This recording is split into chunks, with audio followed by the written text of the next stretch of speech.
Malakas talaga ang fighting spirit kapag may lisensya. Kapag nag-checkpoint ang pulisya ay walang aberya. Kaya dali-dali kong nakuha ang order ko dito sa Iras Mickey House. Grabe talaga mga beshiwak, nagimas!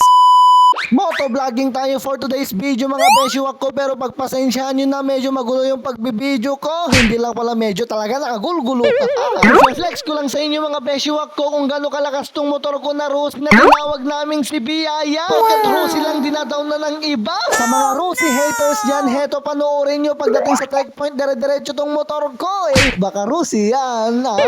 Rusi lang sa kalam. Heto yung masakit na katotohanan mga beshiwak ko, na gugulo sa mundo ng mga branded na motorsiklo, na kahit low class yung motor mo pero ikaw ay lisensyado, mas nakakaangat ka kaysa mga naka-branded kuno. Uy, napakaseryoso mo naman. Sorry mga beshiwak ko, na carried away lang ako. Ayun.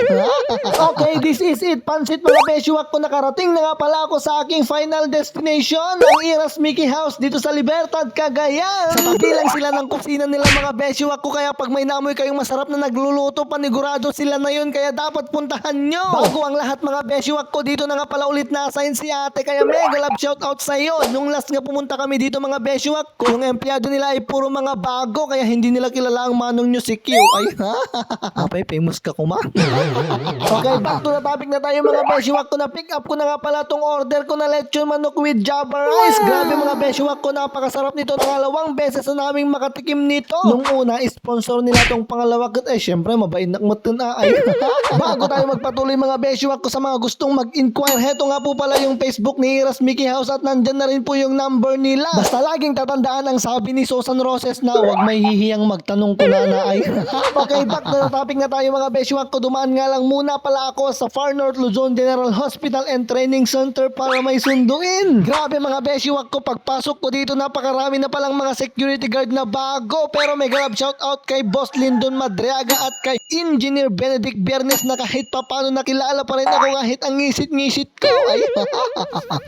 At habang pamasok tayo sa parking area ng hospital mga beshiwak ko, ay shoutout muna natin ang ating mga masugid na taga-suporta. Shoutout kay Hilltop Hardware, shoutout kay Bangeran, shoutout kay Sir Ryan Rex Oliero, at shoutout kay Insan Frederick Calun. Salamat po sa inyong suporta. Yes, sir.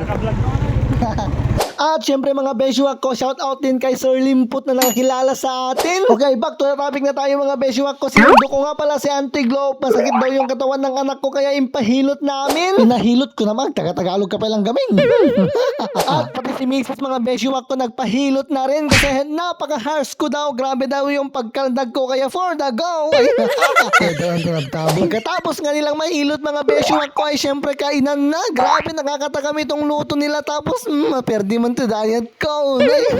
At ito nga yung anak namin mga beshiwak ko, ang ganda na ng ngiti niya. At syempre mga beshiwak ko, bago ang kainan, picture muna. Sige, ingiit mo malong sikyon, kita mas lakala Buda ay. So ano ba hinihintay niyo mga beshiwak ko? Tara, kain po tayo. Pero bago tayo mag-end mga beshiwak ko, kung bago lang po kayo dito sa page ko, huwag mahihiyang mag-follow. Like na rin po mga beshiwak ko, dahil sa like nyo, napakalaking tulong po yan sa mga ginagawa kong video. At kung pwede palambing, pa-share na rin. See you next video. Salamat na panonood. Babush!